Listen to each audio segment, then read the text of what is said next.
Non, vous ne rêvez pas, vous êtes bien sur une page Flickr. Je suis Didiano et certains d'entre vous me connaissent déjà sous Didiano Photographie. Alors, j'aime prendre des photos dans beaucoup de styles, mais avant tout, j'aime aussi pousser la photo jusqu'à sa vision et donc développer mes photos. Et ce sujet a déjà fait beaucoup de débats parce que certains considèrent que développer une photo, eh bien, c'est aller au-delà de la réalité.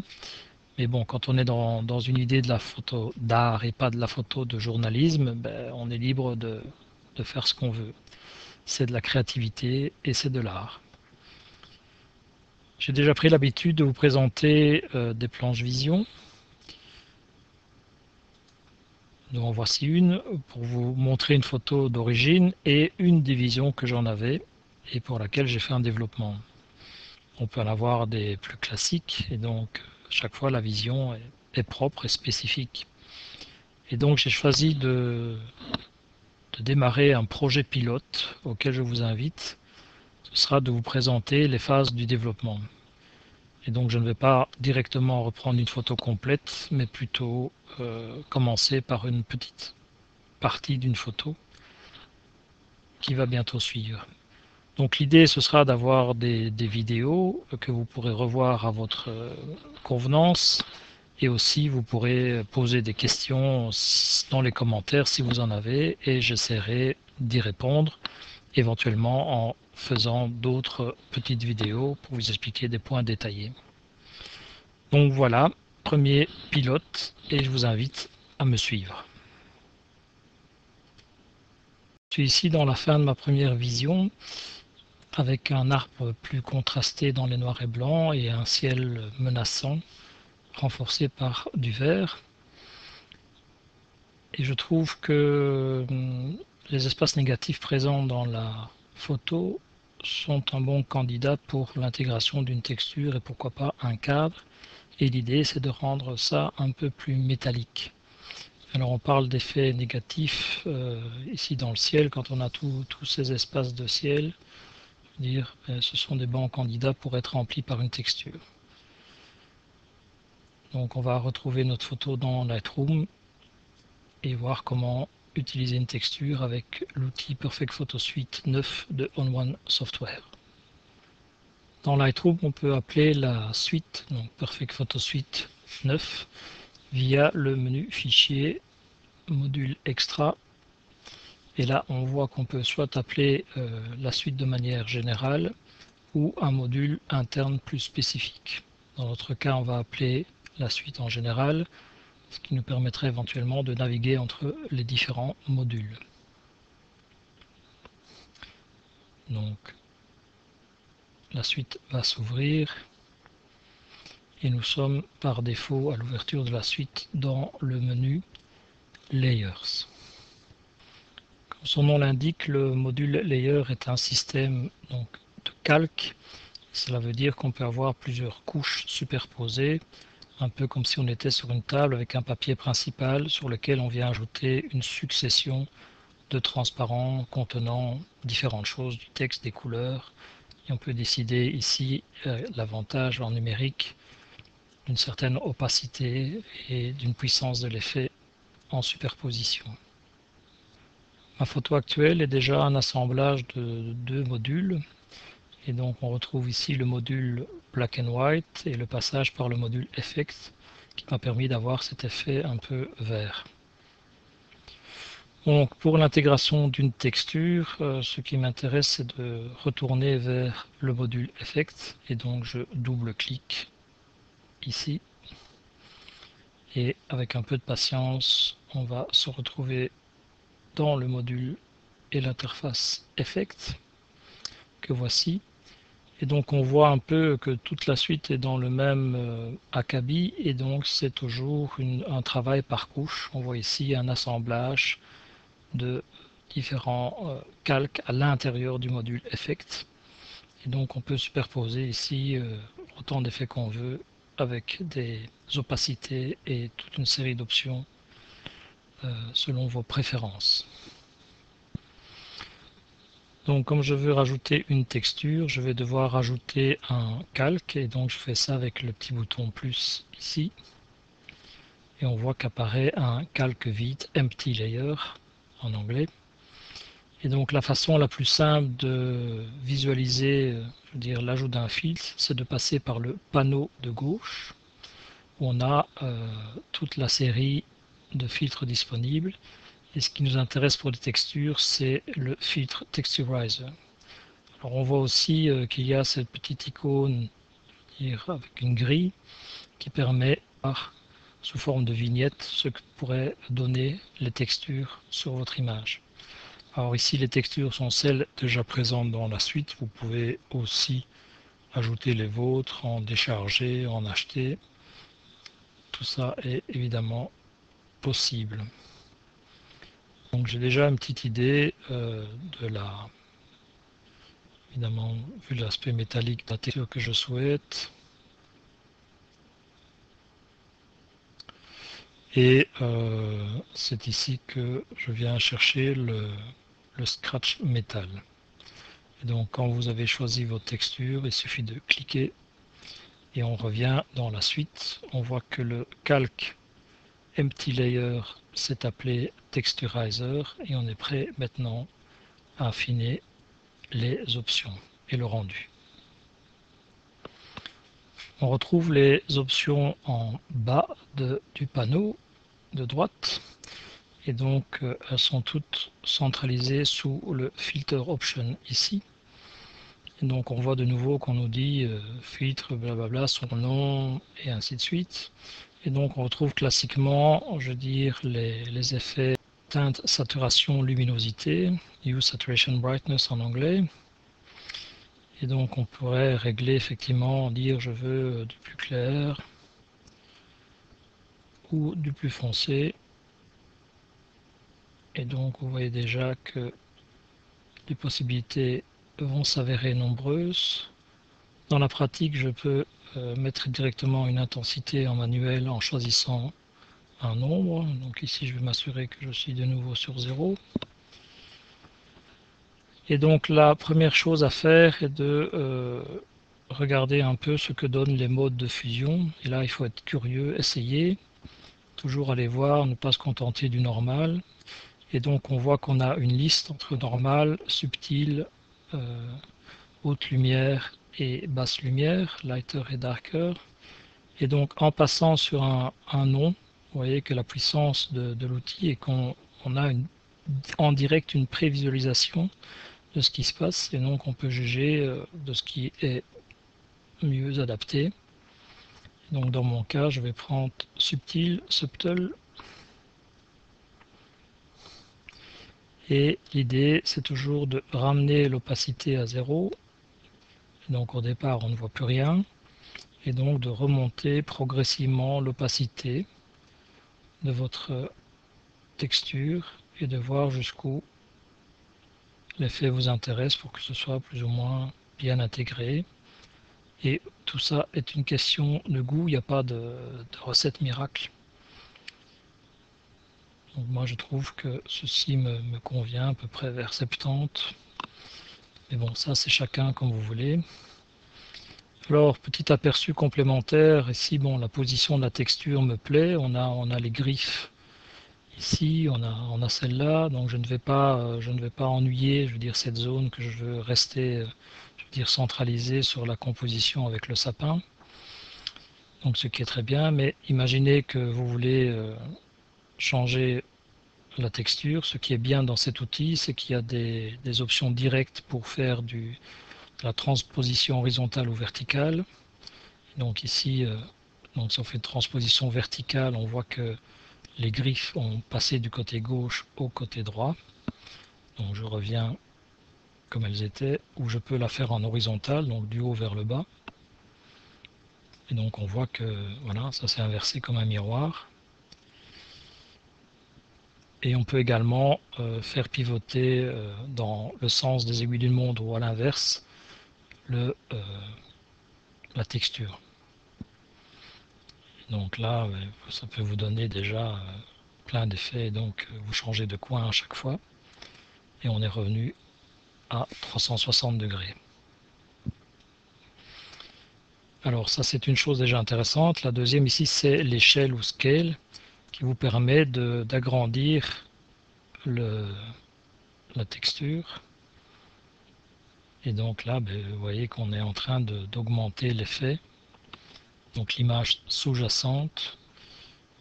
Et ça peut déjà aussi, bon, c'est une chose qui peut aider à donner quelque chose de plus fin, de plus réaliste, ou de plus intense à votre photo, en fonction de la texture choisie. Donc dans notre cas, on n'a pas grand chose à faire, donc la luminosité me plaît ainsi. J'ai changé l'opacité, j'ai changé le mode de fusion, ça ce sont les deux choses les plus importantes. Le mode de fusion, toujours à essayer, et ensuite de régler l'intensité de votre texture. J'avais lancé aussi l'idée en introduction de rajouter une bordure, et donc on va tester. N'hésitez pas aussi à tester toutes sortes de choses, vous pouvez toujours revenir en arrière, c'est pas un problème. Et donc en premier, je rajoute un calque. Voilà, on voit bien Empty Layer ici à nouveau. On s'en va dans le panneau de gauche et on va aller voir un peu explorer ici les bordures avec la grille de prévisualisation. La même chose, vous pouvez, ce sont les choses, les bordures proposées par défaut dans la suite. Bon, pas mal. Moi je cherche tout ici de plutôt métallique. Et j'ai effectivement déjà une petite idée. Ça, ce sont des effets prédéfinis.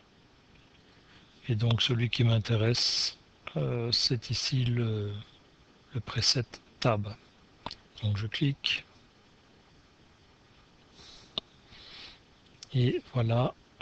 Donc on voit qu'un petit layer ici s'est appelé maintenant Borders, bordure. Et comme tout à l'heure, on redescend en bas du panneau et on a les options de bordure. Même chose, donc les plus importants, c'est de voir évidemment le mode de fusion et l'opacité. Et donc, je teste un peu globalement les différents modes de fusion. Et donc, je descends simplement avec ma souris. Bon, ici, c'est le pen de ma tablette Wacom. C'est pareil. Et je regarde un peu ce qui est intéressant. Toujours dans un esprit un peu métallique. Et donc, je pense qu'effectivement, le Artlight ici est celui qui me plaît le plus. Donc en termes d'opacité, je remets à 0, tout s'en va, et je teste un peu la concurrence de combien ça peut m'intéresser. Donc voilà, encore une fois, question de goût. Je trouve que vers les 70 c'est pas mal. Je vais peut-être voir également la luminosité. Donc, plus lumineux, moins lumineux.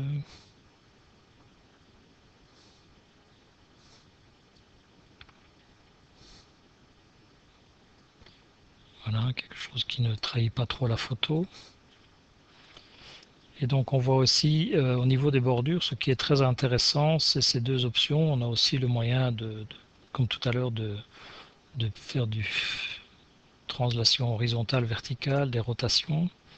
Mais on a deux options en plus qui sont la thickness, donc l'épaisseur du bord, et la manière dont l'image, on peut faire un zoom ou dézoomer pour la faire rentrer plus dans le cadre.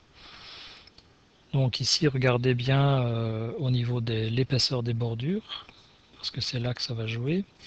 Et donc actuellement, j'ai une épaisseur thickness de 6. Et donc je vais ramener ça à 0. Et vous voyez qu'on là, on a l'épaisseur d'origine. Et donc on peut pousser les bords pour les réduire à quelque chose qui va aller mieux au niveau de sa photo. Encore une fois, c'est tout à fait des préférences personnelles.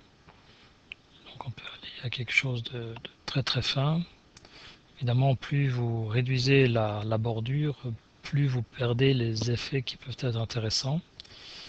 Et donc c'est un jugement à faire en fonction de la photo et du rendu que vous voulez donner. Bon, ce qui m'intéresse, c'est de garder un peu les petits points ici. Et donc je trouve que voilà, je trouve ici on a une superposition qui est pas mal. De même avec le tronc en bas, ça donne une transition qui m'intéresse pour cet effet un peu métallique, comme si on mettait un cadre en aluminium sur la photo. Et alors ici le fit image, regardez bien ce que ça va donner. Vous allez voir qu'ici donc l'image déborde un peu de la photo et donc vous avez moyen de réduire tout ça par le fit image, donc intégrer l'image. Et donc plus je monte, plus la photo va se réduire pour rentrer à nouveau dans l'épaisseur du cadre. Et donc je peux parfaitement réaligner la photo et la dézoomer pour la faire rentrer.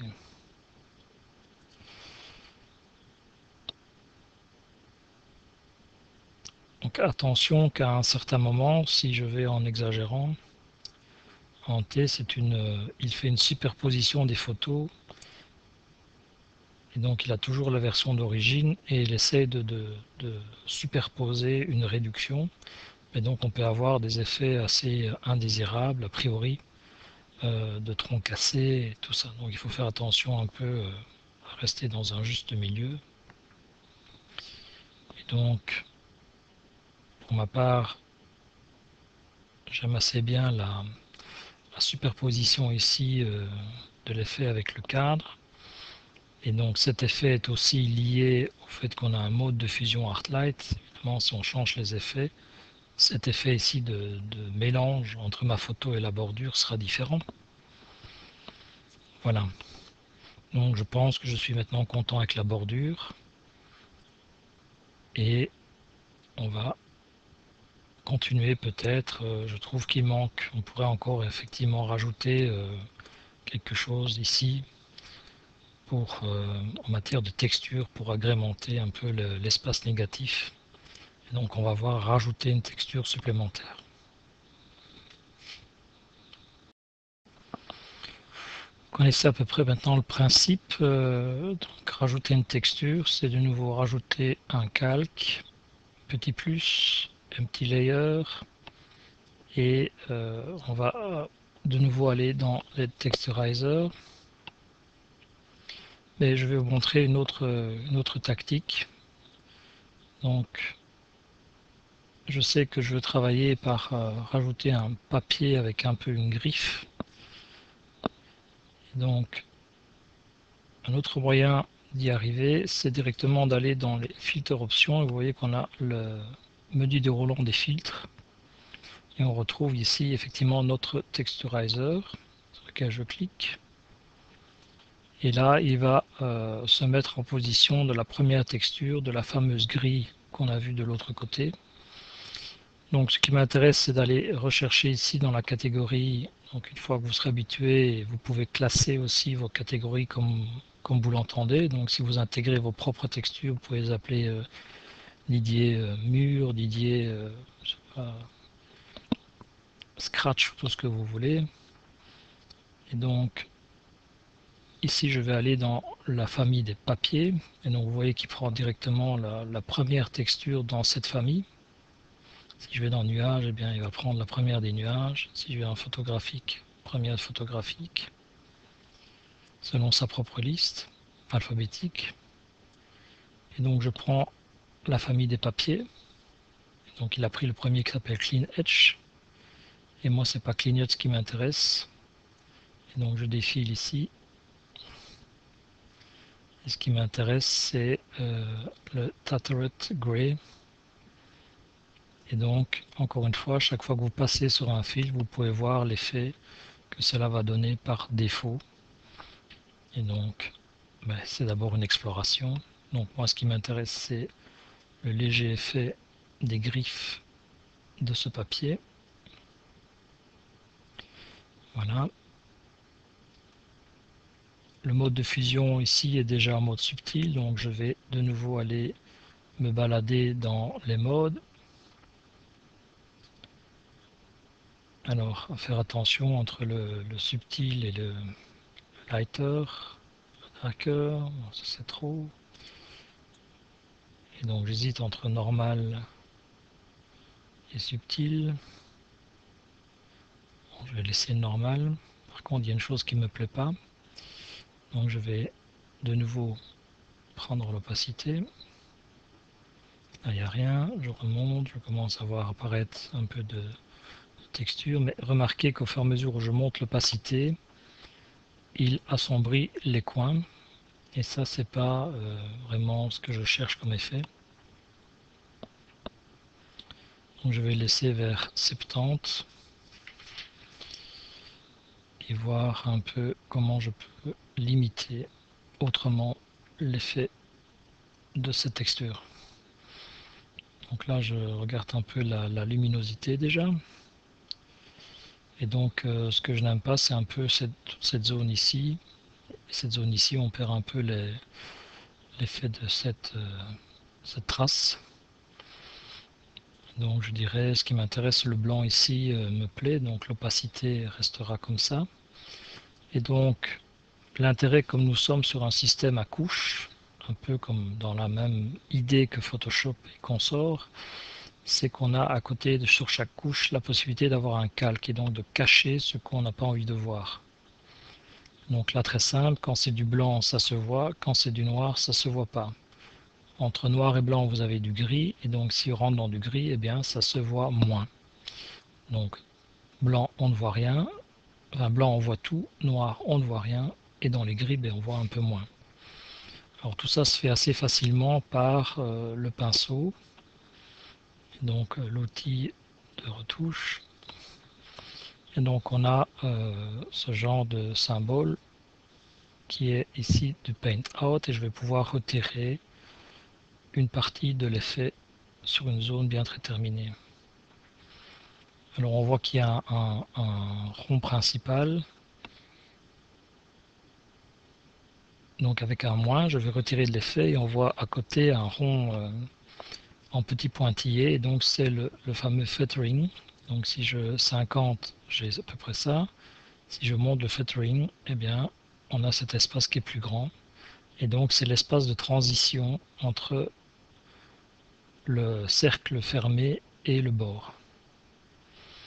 Et donc quand on travaille des retouches comme ça, il est intéressant d'avoir une opacité plus légère, parce que 100% va directement agresser votre papier, donc je la mets souvent vers 60, et un filter aussi vers 60 qui me permet d'avoir une transition assez longue entre le petit cercle ligné et le cercle pointillé. Et donc ensuite on passe progressivement sur les zones pour les éclairer plusieurs fois. Et on y va comme ça. Et on voit déjà qu'on a éclairci le... On fait ça du même côté. Voilà. On dessine. Et on peut peindre ces effets progressivement. Vous allez me dire directement, ben oui, je vois pas où je peins, Didier. Alors là, petite astuce, dans le fond ici, on a différents moyens de voir. Et donc, si on active le masque rouge, on peut voir effectivement où on a peint et les différentes densités qu'on a appliquées. Donc on peut compléter davantage très facilement.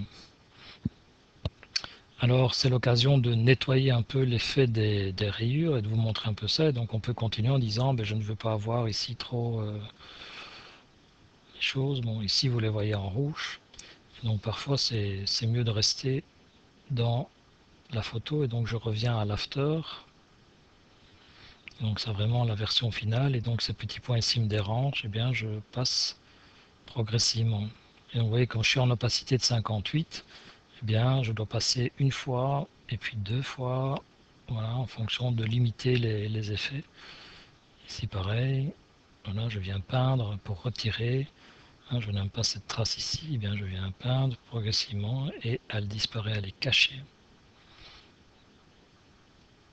Voilà, alors après c'est tout un... Chacun a ses préférences, mais c'est pour vous montrer un peu la technique. Donc ici je vais encore assez lentement puisque c'est une présentation. Mais en général, bon, ça va plus vite à faire qu'à le dire, à l'expliquer. Voilà, là je suis à peu près content des effets. Alors toujours la précision, c'est de tourner le long de votre bordure, de voir un peu s'il n'y a pas d'autres choses qui gênent. Donc ici ça va. Ici c'est un peu, je trouve, superflu. Voilà, j'amenuise l'effet. Et voilà, je suis assez content avec cette deuxième texture et ça, ce sera la version finale. Si l'on revient un peu sur le calque et le masque, on voit que ici on découvre les endroits où j'ai peint. Donc on peut voir ça de plus près pour revenir sur le principe du noir et du blanc, de ce qu'on voit et de ce qu'on ne voit pas. On prend le masque grayscale, donc échelle de gris, et là on voit très bien les zones en blanc, on voit l'effet, les zones en noir, on ne voit pas du tout, et tout ce qui sera en teinte de gris, eh bien, sera plus ou moins visible. Donc on peut directement peindre ici aussi du blanc, du noir si on veut corriger. Ce sera éventuellement utilisé dans d'autres tutoriels. Donc pour revenir, je reviens à After. Et donc on peut voir comme on a tout un empilement d'effets depuis ma photo d'origine jusqu'à les textures et la bordure.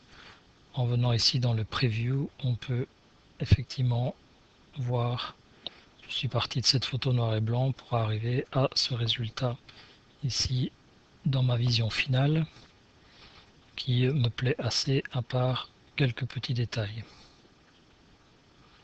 Et donc je vais rentrer en Photoshop pour vous montrer ces détails, pour pouvoir faire un petit travail avec un petit marqueur vert. Et donc moi mes yeux sont tout de suite attirés par ce petit point ici et également cette zone ici un peu qui me dérange et un rien celle-ci.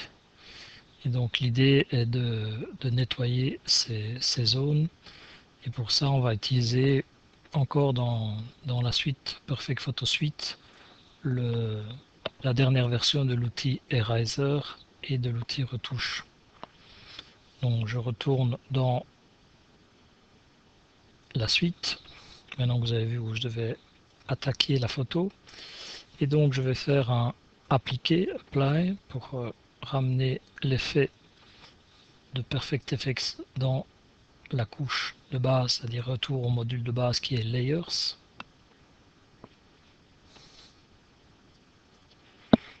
Donc on voit que je suis revenu effectivement, voilà, Layers, j'ai ma photo, rien ne change ici vu qu'on a complété dans l'empilement des effets. Et je vais pouvoir utiliser les effets, enfin l'outil Eraser. Alors pour ce faire, je vais dupliquer ma photo et donc ici on a une icône pour dupliquer. Voilà, je vais y arriver.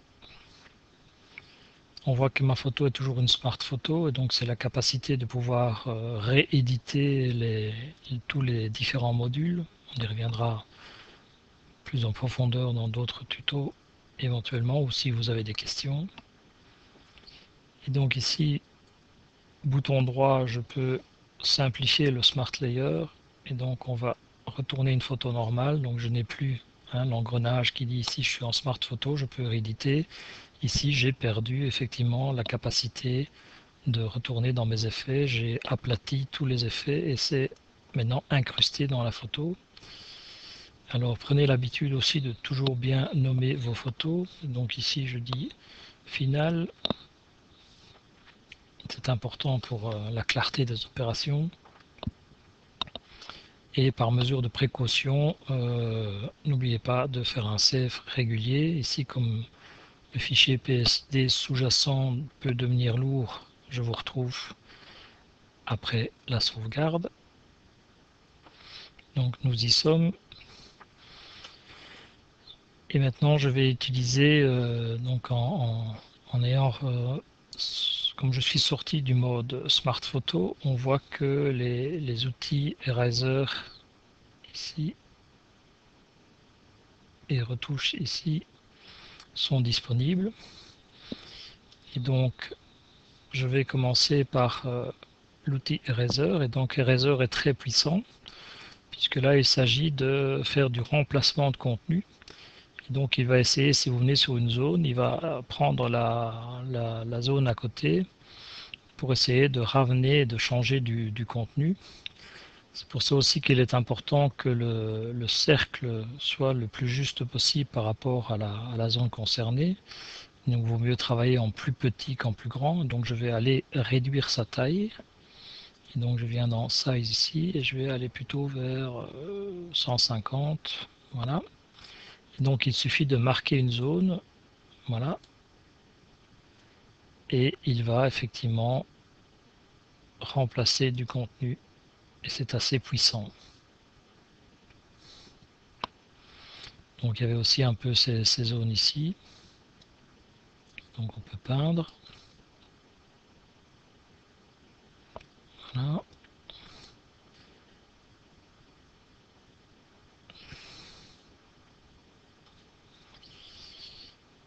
Et on peut ensuite aussi travailler un peu ces zones ici. Bon, là j'ai touché la branche, voilà, et vous voyez ce que ça donne, donc c'est un peu ennuyant. Il faut pas hésiter à recommencer progressivement, avec patience. Voilà.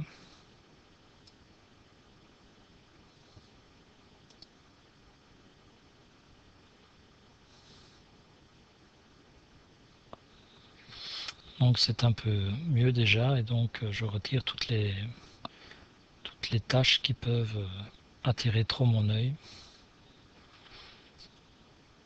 Et donc la différence, donc ici on a du remplacement de contenu, et la différence avec l'outil retouche, c'est qu'il ne va pas ajouter de contenu, mais il va prendre, donc là on a une taille trop petite de pinceau, donc je vais revenir vers du 100, voilà,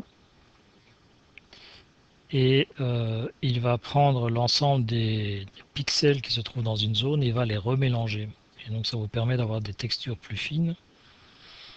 Et donc là, l'intérêt également, c'est de travailler de manière légère au niveau de l'opacité, donc vers 50-60, et avec un feeder aussi de vers 50 pour assurer des transitions plus fortes entre le centre de l'effet et la bordure de votre zone de travail. Donc ce qui m'intéresse, c'est d'aller un peu travailler ici. Vous voyez, ça refond un peu les pixels. Et il n'y a pas de risque qu'il reprenne une branche vu qu'il est en train de remplacer du contenu. C'est pas, enfin, il est en train de mélanger des pixels et pas de remplacer du contenu, donc il n'y a pas de souci majeur. Voilà, je crois que vous avez compris le principe et ceci sera la version finale. Donc je sauve et ça va me laisser le temps de vous remercier pour votre attention. J'espère que voilà, dans cette première maquette vous avez appris quelques petites choses. N'hésitez pas à développer vos photos, n'hésitez pas à essayer, vous pouvez toujours revenir, annuler, sauver des versions intermédiaires. Et donc je vous retrouve peut-être dans un prochain tuto si la maquette, je dirais, est intéressante et si vous apprenez des choses. Moi, c'était agréable de vous présenter un peu mon travail, moi une partie ici. Et j'attends vos questions, vos commentaires avec plaisir. Et je vous dis à bientôt. D'ici là, comme je dis toujours, n'hésitez pas à développer vos photos. À bientôt.